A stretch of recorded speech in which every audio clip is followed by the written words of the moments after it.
नमस्कार, big boss मराठीचा राडा या कार्यक्रमात तुम्हा सगळ्यांचं खूप खूप स्वागत। आपल्याला माहितच आहे की घरामध्ये एक चोरी झाली आहे। ती चोरी आहे प्राजक्ताच्या पॉवर कीची।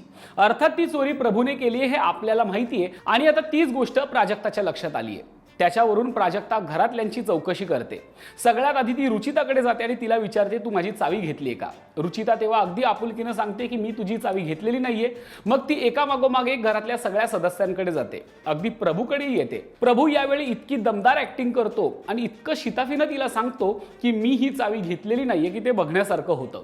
आणि मग ती सगळ्या घरातल्या सदस्यांकडे जाते, अगदी राखीकडेही जाते, पण तिच्या हाताला काही लागत नाही। शेवटी ती कॅमेरासमोर येते आणि म्हणते की हे माझ्या तत्वात बसत नाहीये, मी कुणाला विचारण्यापलीकडे विरोध करू शकत नाहीये, त्यामुळे ज्याने कुणी ही चोरी केली आहे त्याच्याविषयी ती प्रचंड नाराजी व्यक्त करते। यावेळी विशाल म्हणतो की प्रभूला एकदा विचारा, कारण की घरामध्ये काय होतं काय नाही याच्यावर त्याची बारीक नजर असते। पण त्यालाही माहित नसतं की ही चावी प्रभूनेच चोरली आहे। आता प्रभू खऱ्या अर्थानं या खेळाचा मास्टर माइंड ठरतोय। त्यानंतर सुरू होतो भाऊचा धक्का आणि रितेश भाऊ म्हणतात, राखी सावंत शो मध्ये तुमचं स्वागत आहे। हे ऐकून सगळ्यांनाच धक्का बसतो आणि मग त्यावरती रितेशजी म्हणतात की होय, गेले काही दिवस घरामध्ये फक्त राखी सावंत आणि तिच्यामुळे बाकीचे असं चित्र दिसतंय। राखी जेव्हा घरात आल्या होत्या तेव्हा अनेकांनी नाक मुरडलं। ती कुठून आलीये, का आलीये, तिच्या दिसण्यावर असण्यावरती प्रश्न उपस्थित केले। पण आता तीच राखी घराचा केंद्रबिंदू झालीये। जे लोक राखीला नावं ठेवत होते तेच राखीच्या खेळाचा आधार घेतायत। त्यामुळे रितेशने यावरून सदस्यांना चांगलं सुनावलं। ज्या राखीला तुम्ही म्हणत होतात की ती पातळी सोडून वागतीये, आता तुम्ही सुद्धा त्याच पातळीवरती जाऊन खेळ खेळताय,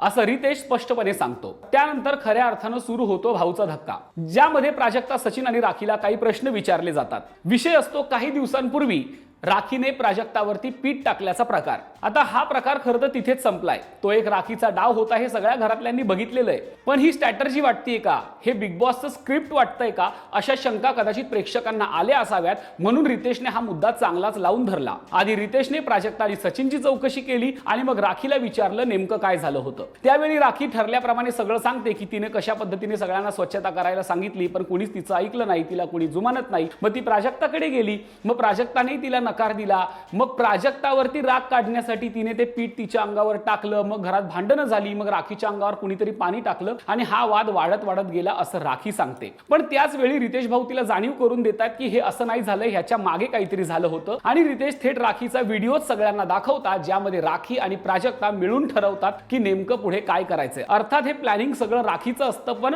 प्राजक्ता त्याला कुठेतरी पाठिंबा देत असते। त्यानंतर घरातल्या सगळ्यांना हे कळतं की त्या दिवशी जो ड्रामा झाला तो ठरवून केला होता। राखीचं बोलून झाल्यानंतर रितेश भाऊ प्राजक्ता आणि सचिनची शाळा घेतात। खरं तर राखी काहीही बोलेल, पण ते आपण करावं का? हा गेम राखीचा आहे का? राखी बिग बॉस आहे का? असे बरेच प्रश्न रितेश विचारतात। प्राजक्ता राखीच्या कशी काय आहारी गेली, तिच्यामुळे घरात काय घडलं याची कल्पना रितेश देतो। दुसरीकडे सचिनलाही सुनावतात, एका बाईच्या अंगावर पाणी टाकणं शोभतं का, असंही त्यांना विचारतात। खरं तर सचिन भाऊने राखीच्या अंगावर टाकलेलं पाणी हा त्यांचा गेम होता की त्यांनी आधी ठरवून केलं होतं, हा प्रश्न प्रेक्षकांनाही पडला होता। पण सचिन भाऊ यावेळी भाऊच्या धक्क्यावर म्हटले की तो गेम नव्हता, मला खरखरच राखीचा राग आला म्हणून मी तिच्या अंगावर पाणी टाकलं। आणि जेव्हा हे रितेश ऐकतो तेव्हा रितेश आणखी भडकतो। तो म्हणतो की एका महिलेच्या अंगावरती का पाणी टाकलं? जर हा स्क्रिप्टचा भाग नव्हता, हे जर तुम्ही ठरवून केलं नव्हतं, तर एवढा राग का? याच्यावरून घरामध्ये रितेश प्राजक्ताला आणि सचिनला खऱ्या अर्थानं खूप सुनावतो आणि त्यांच्याही लक्षात येतं की आपण राखीच्या प्लॅन मध्ये फसलोय किंवा राखीचं ऐकून आपण माती केली आहे, हे दोघांच्याही लक्षात येतं। पण हा जो काही मुद्दा आहे पिठाचा असेल, पाण्याचा असेल, तो या भाऊच्या धक्क्यावरती इतका ताणला गेला की अक्षरशः एका वेळेनंतर असं वाटलं की बस करा आता, किती वेळ तोच चाललाय। म्हणजे जवळपास अर्धा वेळ, एका एपिसोड मधला अर्धा वेळ फक्त त्या भाऊच्या धक्क्यावरती ते पीठ पुराण चाललं होतं, जे बघून अक्षरशः कंटाळा आला। लोकांना आधीच माहिती होतं हा एक राखीचा गेम आहे, ज्याच्यात प्राजक्ता आणि सचिन फसले गेले आणि पुढे घरात ड्रामा क्रिएट झाला। ज्या ड्रामाविषयी सागरला, विशालला कल्पना देखील नव्हती, ते देखील भांडले। पण यातून काय झालं तर एंटरटेनमेंट झालं। आता त्याचं बाहेर काय चित्र दिसलं असेल किंवा प्रेक्षकांवरती काय एवढा परिणाम झालाय वगैरे असं अजिबात वाटत नाही, जेवढा त्याचा भाऊच्या धक्क्यावरती इश्यू केला गेला। त्यामुळे शनिवारच्या भाऊच्या धक्क्यातला अर्ध्याहून अधिक भाग हा जास्त रटाळ वाटला। या सगळ्यामध्ये राखी रुचिताचं देखील नाव घेते। रुचिता घरात काहीच करत नाही, तिचा फक्त लव लपाटा चालू असतो असा उल्लेख राखी करते. राखी असं बोलताच रुचिताचा संताप अनावर होतो. आम्ही लव लपाटा करू दे नाही तर काय करू दे, तुझा काय संबंध आहे? तेव्हा राखी म्हणते, हो माझा संबंध आहे. जर या घराच्या बाहेर जर तू काही करत असशील तर मी तुझ्यामध्ये पडणार नाही, पण मी या घरात राहते त्यामुळे तू इथे काय करते या प्रत्येक गोष्टीशी माझा संबंध आहे. तू जे करते ते मी रोज बघते आणि ते मी बघू शकत नाही, म्हणून मी तुला बोलणार असं राखी तिला ठामपणे सांगते. पण रुचिताला मात्र लवलपाटा किंवा विशाल आणि तिच्या नात्याविषयी बोललेलं अजिबात आवडत नाही. त्याच्यानंतर रितेश सागरकडे गाडी वळवतात. आता आपल्याला माहितच आहे की पहिल्या आठवड्यातला सागर आणि 6व्या आठवड्यातला सागर हे दोन्ही सागर वेगवेगळे आहेत. कुटुंब वत्सल, वडिलांच्या जागी राहून सगळ्यांकडे बघणारा सागर आज अचानक एकांगी झालेला आहे. कुठेतरी सागरचा कल हा टोळीकडे जातोय. कुठेतरी सागर ठामपणे सांगतोय की रुचिता माझी मैत्रिणी आणि मी तिची बाजू घेणार, मग ती चुकीची असली तरी चालेल, असा सागर आता लोकांना दिसतोय आणि कदाचित तो रितेशला सुद्धा दिसलाय. म्हणूनच रितेश नाराजी व्यक्त करतो. रितेश म्हणतो की आता तुम्ही काय योग्य आणि काय अयोग्य हे ठरवत नाहीये, तर डायरेक्ट चुकीच्या मुद्द्यावर साथ देताय. त्याचं उदाहरण म्हणून रितेश सागरला चपलेचा मुद्दा आठवून देतात. जेव्हा बेडवर चप्पल घालून जायचं नाही हा मुद्दा येतो तेव्हा सागर तन्वीला विरोध करायचा म्हणून केवळ रुचिताची बाजू घेतो आणि घरात जर चपला वापरतोय तर बेडवर का वापरू नये असं एक विधान करतो. खरं तर त्याच्या विधानाला काहीच अर्थ नसतो आणि हे लोकांच्याही लक्षात आलंय की तो केवळ आता विरोधाला विरोध करतोय. त्याचं हे म्हणणं किती चुकीचं आहे हे रितेश त्याला सांगतात. त्याच्यानंतर त्याला आठवण करून देतात की डायनिंग टेबलवरती जेव्हा राखी चढली होती तेव्हा तू काय विधान केलं होतं. मग जर डायनिंग टेबलवरती चढणं हे तुला चुकीचं वाटतं तर बेडवर चप्पल घालून जाणं हे चुकीचं वाटत नाही का? हे सगळं ऐकल्यानंतर सागर फापलतो. सागरची अक्षरशः भंबेरी उडते आणि त्याच्या लक्षात येतं की आपला खोटा डाव सगळ्यांच्या लक्षात येतोय आणि सागर तिथे जे काही गयावया करतो किंवा ज्या पद्धतीने तो सरेंडर होतो ते बघण्यासारखं होतं. सागरला आता कळून चुकलंय की आपण दोन पद्धतीने वागतोय आणि ते आता लोकांच्या लक्षात येतंय. आता इथून पुढे खऱ्या अर्थानं सागरचा कस लागणार आहे, कारण की तो टोळीमध्ये जाणार, काटा गँगमध्ये जाणार की सागर स्वतःची वाट निवडणार हे मात्र बघण्यासारखं आहे. त्यानंतर रितेशचा मोर्चा येतो सचिनकडे. आपल्याला माहितच आहे की विशालच्या टोळीमधले अर्ध्याहून अधिक जण हे केवळ विशालच्या खेळावर निर्भर आहेत. विशाल जसं खेळवतो तसं ते खेळतात, मग सचिन असेल किंवा रोशन असेल. आणि त्याची जाणीव काल सचिनला रितेश भाऊनी देखील करून दिली, कारण जेव्हा टॉप आणि फ्लॉपचा टास्क आला होता तेव्हा खऱ्या अर्थानं सचिन आणि रोशनला तिथे टॉप होण्याची संधी होती, कारण राखी आणि दीपालीने अचूक वेळ साधून गेम बदलला होता. पण अर्थात सचिन आणि रोशन विशालच्या आहारी गेले. विशालनी त्याला गुंडाळलं आणि ते मधल्यामध्ये राहिले. धड फ्लॉपही झाले नाहीत आणि धड टॉपही झाले नाहीत. गेम कसा बदलता आला असता हे रितेशने त्याला सांगितलं, पण सचिनच्या काही ते डोक्यात गेलं नाही. विशालने आम्हाला कशा पद्धतीने सांगितलं, मग दीपाली कशी चुकीची होती, राखी कशी चुकीची होती, तेव्हा नॉमिनेशन टास्कचा उल्लेख केला गेला. तेव्हा रितेश म्हटलेही की नॉमिनेशनचा इथे काही संबंध नाहीये, कारण की तेव्हा तुम्ही अनुश्रीला देखील नॉमिनेट केलं होतं जी आता तुमच्या सोबत आहे. तेव्हा मात्र सचिन गोंधळला. सचिनला कळलं नाही नेमकं काय करायचंय, पण सचिनवरती याचा काही परिणाम झाला नाही, कारण की अर्थात सचिन आणि रोशन ही दोन माणसं या बिग बॉसच्या खेळात आपलं डोकं बाजूला ठेवून आली होती आणि केवळ विशाल जसा म्हणतोय तसाच त्यांचा खेळ होता आणि तो कदाचित पुढेही राहणार तसाच. सचिन नंतर तन्वीची देखील शाळा घेतली. तन्वीला सुद्धा टॉप होण्याची संधी होती, पण केवळ रुचिताची जी मगरुरी आहे, रुचिताने सांगितलं की मी हा टास्क रद्द करायला लावेन, तेव्हा कुठेतरी तिच्या कॅप्टन्सीमध्ये तो टास्क रद्द होऊ नये कॅप्टन म्हणून तिने जबाबदारीने फ्लॉप होण्याची भूमिका घेतली. पण ती फ्लॉप होण्याची भूमिका देखील चुकीची होती असं रितेश म्हटले, कारण रुचिता जेव्हा सांगते की मी खेळ होऊ देणार नाही, तो रद्द केला जाईल, तेव्हा कुठेतरी आपण तिच्या अरेरावीला बळी पडतोय का? तुम्ही रुचिताला घाबरलात का? असा प्रश्न तन्वीला देखील विचारला गेलात आणि यावेळी रुचिताचे देखील कान टोचले की अशी मगरुरी प्रत्येक वेळीच यशस्वी होईल असं नाही. तेव्हा रुचिता नेहमीसारखं तिचं कारण देते की नाही मी नसता रद्द होऊ दिला वगैरे, ती माझी खेळाची पद्धत होती वगैरे. पण रुचिताच्या या बोलण्याला काहीच अर्थ उरत नाही, कारण की तिची मगरुरी, तिची अरेरावी, तिचा उद्धटपणा याच्याविषयी आता प्रत्येक राड्यामध्ये पारायण केलं तरी कमीच आहे. इतकं बेताल तिचं वागणं आहे. यावेळी रितेश राकेशला देखील टार्गेट करतात. राकेशचं खेळणं चुकलंय, तो काहीतरी प्रवाहाच्या विरुद्ध जातोय, म्हणून त्याने हत्यार वापरायचं नसताना सुद्धा वेरीच्या टास्कमध्ये कशा पद्धतीने कातर वापरली आणि ते किती चुकीचं होतं हे त्याला दाखवून दिलं गेलं. यावेळी रितेशने आवर्जून तन्वी आणि अनुश्रीचं कौतुक केलं, कारण की त्या स्वतःच्या डोक्यानं खेळतायत. त्या एकेका ग्रुपमध्ये जरी असल्या तरी त्यांना काय वाटतंय, काय चूक, काय बरोबर, काय योग्य अयोग्य हे त्या स्वतः ठरवतायत आणि म्हणून त्यांचा गेम लोकांना आवडतोय असं रितेशने आवर्जून कौतुक करत सांगितलं. सांगितलं। अर्थात शनिवारच्या भागात टोळीला एक जबरदस्त धक्का रितेशने दिला, ते म्हणजे आतापर्यंत टोळी गँगचं वर्चस्व, टोळी गँग हे जे काही चालू होतं त्या टोळी गँगमध्ये फूट पडतीये आणि जी विखुरलेली काटा गँग होती ती या आठवड्यात एकत्र आली आहे आणि ही काटा गँग कधीही टोळी गँगवरती मात करू शकते याचे स्पष्ट संकेत रितेशने टोळीला दिले आणि तिथेच टोळीचे धाबे दणाणले।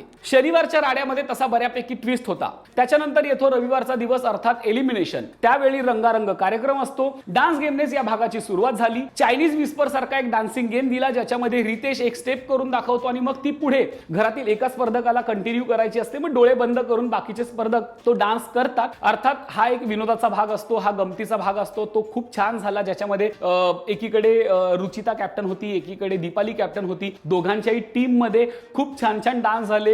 रितेशने एक वेगळं सांगितलं होतं, त्यांनी एक वेगळं केलं। प्रेक्षकांचं काही अर्थी तिकडे मनोरंजन झालं।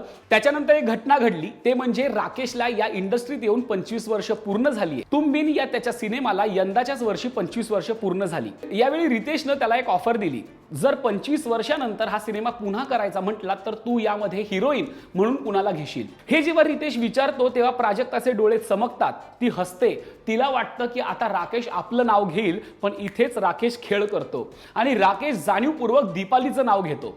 दीपाली आणि राकेश स्टेजवरती येतात, त्याच सिनेमाच्या गाण्यावरती एक दमदार डान्स करतात आणि हे बघून अनेकांचे चेहरे बघण्यासारखे होतात। खऱ्या अर्थानं प्राजक्ताला कुठेतरी धक्का बसतो की एरवी राकेश आपल्याकडे येतो, आपल्याशी बोलतो, मी त्याला आवडते, माझी कंपनी त्याला आवडते असं म्हणतो आणि तोच राकेश आज दीपाली सोबत जातो। याचा कुठेतरी प्राजक्ताला धक्काही बसलेला असणार आहे। प्राजक्ता याच्यावरती विचारही करत असणार आहे की नेमकं काय घडलंय, आपण कुठेतरी चुकतोय का की राकेश कुठेतरी गेम करतोय। आता राकेश खरंच गेम करतोय का ते येणाऱ्या भागात कळणारच आहे आपल्याला। मग घरात डान्स होतात, विशाल रुचिता डान्स करतात, सगळे टाळ्या वाजवतात। मग राखीवरती डॉक्टर होण्याची जबाबदारी दिली जाते। गेल्या आठवड्यात ती पोलीस झाली होती, या आठवड्यात राखी डॉक्टर होती। बहुधा ती इथे असेपर्यंत सगळ्या भूमिका करणार आहे, त्यामुळे राखी डॉक्टर होते आणि घरातल्या सदस्यांना काही गोळ्या देते। झोप उडायची गोळी असेल, तंट्याची गोळी असेल, गप्प राहायची गोळी असेल, मुद्द्याची गोळी असेल, याच्यावरून स्पर्धकांमध्ये थोडी नोकझोक होते।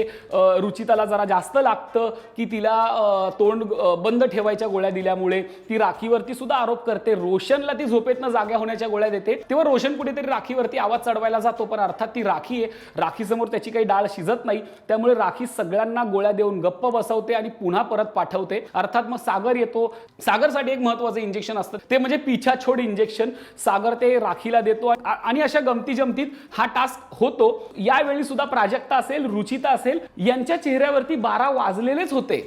म्हणजे घरामध्ये सर्वात जास्त कोण जळतं याच्यासाठी राखीने प्राजक्ताचं नाव घेतलं, पण त्याच्यानंतर प्राजक्ताने ते स्पोर्टिंगली घेण्याच्या ऐवजी, त्याला आनंदाने स्वीकारण्याच्या ऐवजी ते कुठेतरी खूप चुकीच्या पद्धतीने घेतलं आणि या सगळ्या गमती जमतीच्या टास्कमध्ये प्राजक्ता आणि रुचिता या दोघांच्याही चेहऱ्यावरती 12 वाजलेले स्पष्ट दिसत होते। त्यांची नाराजी उघडपणे दिसत होती। अरे तो फन गेम आहे, त्याला मजेने घ्या, त्याला थट्टेने घ्या, आनंदाने घ्या। अशा खेळाच्या वेळी सुद्धा सिरियस होऊन आणि सतत खेळाचा विचार करून खरं तर चालणार नाहीये, पण दुर्दैवाने ते काल घरात घडलं। मग खऱ्या अर्थानं राडा सुरू होतो, ज्याच्यामध्ये चुगलीचं दार उघडतं आणि पहिल्यांदाच विशालला बोलवलं जातं। विशालला 2 महत्त्वाच्या चुगल्या ऐकवल्या जातात, ज्याच्यामध्ये अनुश्री म्हणतीये तन्वीला की विशाल सगळं क्रेडिट कसं स्वतःकडे घेतो, तो टोळी कशी स्वतःच्या ताब्यात ठेवतो, आता मी त्याला नडणार आहे, त्याला सुद्धा मी दाखवते की गेम काय आहे असं अनुश्री म्हणते।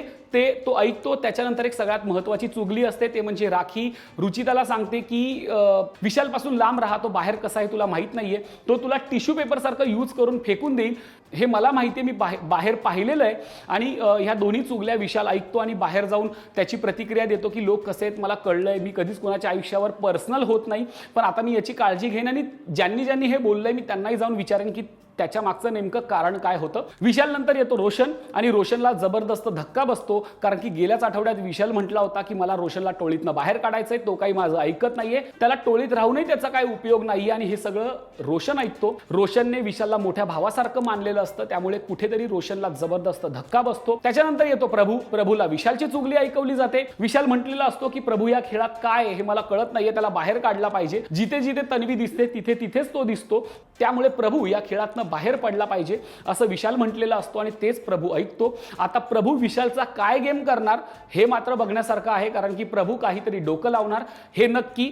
त्याच्यानंतर अनुश्री येते. अनुश्रीला रुचिताच्या चुगल्या ऐकवल्या जातात. रुचिता कशा पद्धतीने तिच्याविषयी बोलते की ती खूप खोटं रडते, ती विश्वास ठेवण्यासारखी नाहीये, तिच्या समोर काही बोलू शकत नाही, तिचा आपल्या टोळीसाठी काही उपयोग नाहीये, तिला टोळीमध्ये ठेवण्यापेक्षा टोळीतून बाहेर काढलं पाहिजे, अशा पद्धतीचं जे रुचिताचं आणि विशालचं डिस्कशन आहे ते अनुश्री ऐकते आणि अनुश्री आता ठरवते की नेमकं पुढे काय करायचं. खरं तर इथून पुढे आता अनुश्रीच्या खेळाला दिशा मिळणार आहे, कारण आपल्याला माहितीच आहे की अनुश्री अत्यंत हुशारीनं खेळतीये. ना ती विशालच्या प्रभावाखाली आहे ना ती तन्वीच्या प्रभावाखाली आहे. तिचा ती स्वतंत्र गेम खेळतीये. आपल्याला कसं पुढे जायचं याचा विचार करते. त्यामुळे वेळ प्रसंगी ती रुचिता आणि विशालचा काटा नक्कीच काढू शकते. अर्थात तो कसा काढणार आहे हेच खरं तर बिग बॉस आहे. आणि अर्थात रविवारच्या भागाच्या शेवटी एक इमोशनल घटना असते, ते म्हणजे एलिमिनेशन. कालच्या भागातनं सचिन कुमावत यांचं एलिमिनेशन झालं, ते घराबाहेर पडले. सगळ्यांसाठीच हा भावनिक प्रसंग होता. रोशनला थोडंसं जास्त भरून आलं, कारण की त्याला तो मोठ्या भावासारखा होता. सचिनचं जाणं तसं प्रेक्षकांना अपेक्षितच होतं, कारण की गेले काही दिवस त्याचा खेळही दिसत नव्हता. त्यामुळे सचिनच्या जाण्यानंतर घरातली समीकरणं बदलतील असं काही वाटत नाही. थोडासा रोशनवरती परिणाम होईल,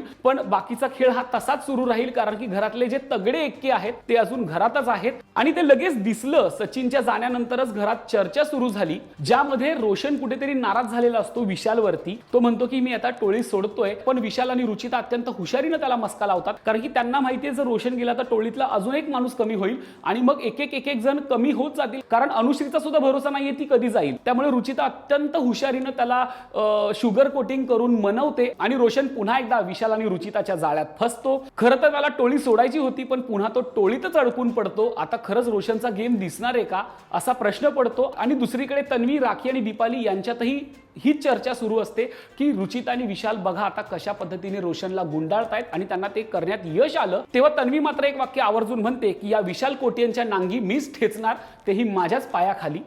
खरं तर हे स्टेटमेंट खूप धाडसी आहे, कारण की विशाल सुद्धा तितकाच तगडा आणि ताकदीचा आणि बिग बॉस खेळून आलेला प्लेअर आहे. त्यामुळे विशालची नांगी ठेचणं इतकं काही सोपं नाहीये, पण तन्वी ते धाडस कदाचित करू शकते, कारण की ती सुद्धा तितकीच ताकदीची आहे. आता कोण कुणाची नांगी ठेचणार हेच बघण्यात खरी मजा आहे. तेव्हा पाहायला विसरू नका बिग बॉस मराठीचा राडा, फक्त आणि फक्त राजश्री मराठी शोबजवर. धन्यवाद.